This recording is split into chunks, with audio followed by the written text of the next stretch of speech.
With me now is women's basketball analyst Mackenzie Palmer. How are you tonight? Doing so good tonight.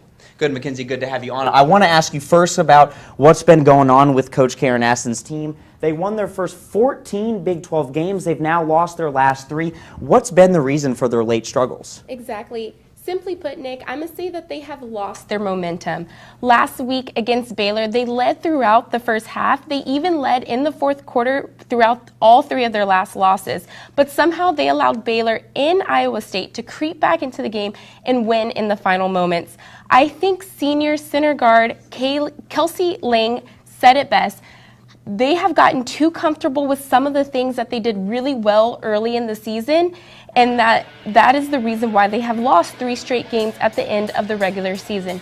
I think that if they can gain their momentum back and strategize new ways to have elements of surprise, that they will be able to be a top team and be able to be a contender against Kansas State tonight. Yep. Starting off the week, it's championship week. NCAA AP rankings were released today, and the top 4 teams were no surprise. Kansas still remains at number 1, with Villanova at number 2 and UCLA at number 3. All 3 teams head in the conference with a 28-3 regular season record. Gonzaga sits at number 4 with a record of 30-1. But I would say AAC is a league to keep an eye on this week, specifically the Bearcats and the Mustangs. If these 2 teams meet in the ACC tournament title game on Sunday, which seems very likely to happen, it will be a must-see for television. We'll go to the Mustangs. Yes, senior attacker number 15, Nicholas Schultz, had an impressive season last year. He helped lead his team to the LSA National Championship with 45 goals and 26 assists. Already this season, he has had 9 goals in 3 games.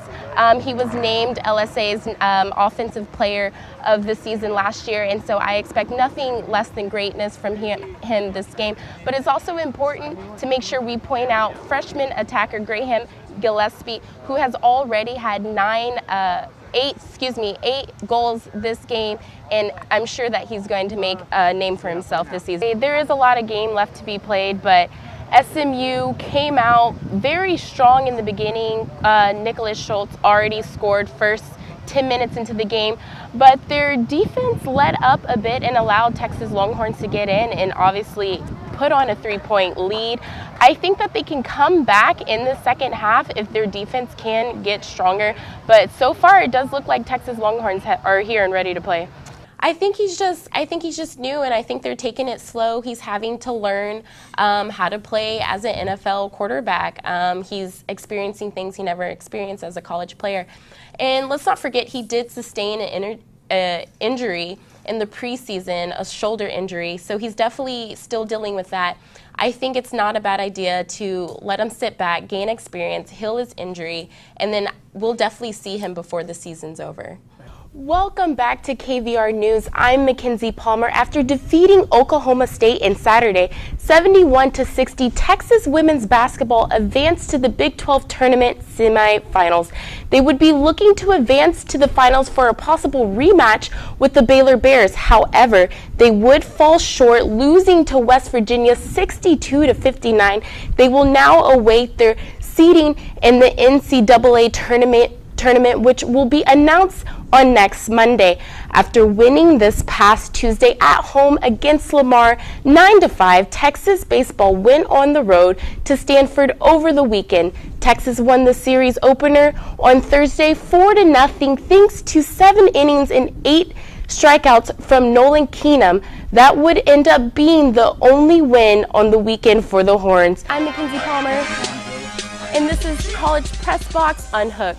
It was certainly an interesting weekend in college football. Ole Miss almost pulled off a 3-year winning streak against the Alabama Crimson Tide.